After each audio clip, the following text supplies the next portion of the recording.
kan ina kong khar pui ang hi nia ina pui fanao te chu ventilation te tu fer te hi kan ni thil char eng le kan du chin in chu ta na kan la lu du chin chu kong khar pui chang lo lu thina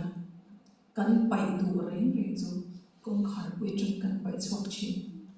pem don body la kan pem pui du chin chu kong ka chang in kan chwa pui don ka ti chu kong ka pui thil zong zong kan du kan lak lu na le thil zong zong a chia tha kan pai chwa tu pai chwa na kong ka pui chu nang ma hi ni a nang ma hian dal pa tan kong hi ho ni chon inu pui fana te zong zong hi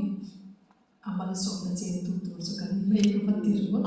ka pa har mang lo ka ba shil ri ma me ni chu ka pa ko lo ne me ma voi na hian a chu ko hi kan na to chon mo a har tu kan ti a re chiang tu kan ya chu bang chon mo te in ma ngai chu te o te ho in ma ngai o nu ba ko ha lo in hao to su in hao trong kam chu soi lo in me room ko ka in fa te ta an na fia o ni ti ka soi lo in lung oi lo lim me pu thei lo nu ber ri ru na me te pa ber mit meng sin te ka mo fa te yan kan pan hai lo tak e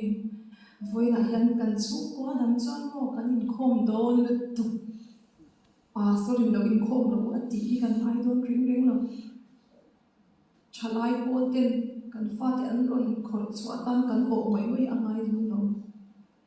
don lo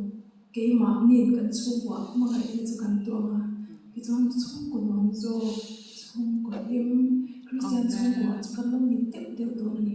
voina him lo ma na poi ti su lal pa ne na chong chai lo ka him lo chung kum so kan lal pa hi ka bel tat tho wa lal pa na cha na chu rin pe chu voina hian mai sen takin kan soi non le do ni chu lal pan